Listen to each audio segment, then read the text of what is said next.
Now, I first want to start out by saying when somebody identifies as being trans, it's important to give a certain level of individuality to that. This is something that everybody considers differently about themselves. I identify as being non binary, and some non binary people identify as being trans, but not necessarily all.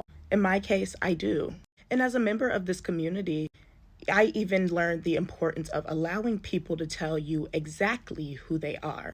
And a lot of people have this misconception that trans people or gender nonconforming people don't know who they are, and that's why they identify as such. But actually, it's quite the opposite. These people, including myself, we have a very particular idea of who we are as a human. And this particularity doesn't necessarily follow the norms of what we're taught to believe and how that aligns with sight, with how we use language. So at times it can be confusing, and also it can feel hard to even speak around individuals aligning with this community out of fear of making a mistake. This brings me to another point. Do not be afraid to make mistakes. Oftentimes, the people closest to us are the last ones to actually get it and also have the most, in my head, empathy for when they make mistakes. I mean, I understand if somebody saw me a certain way for 20 years and was seeing me in a way that they thought was correct in that manner.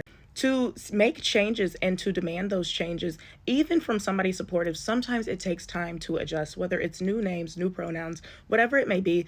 Understand that if this really is your loved one, you're being given grace as well, especially if you're seen trying. When those mistakes come up, do not over apologize. If they correct you, again, a lot of people have this idea that correction means a point of contention or argument. It's not that. And this experience, being trans, reverses so much for you, because if I correct you, I actually love you and I probably want you to be around. So I have to get comfortable doing it.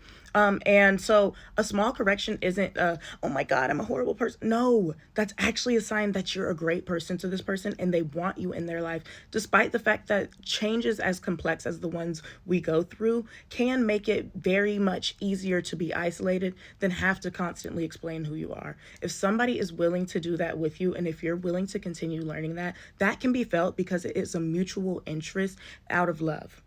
So act in love around these individuals. They're still the person you know. The soul has not changed. It is only reflecting itself more in the physical world, even if that just starts through language, the changing of pronouns. This is a journey that needs a lot of support, and you should be around to do it.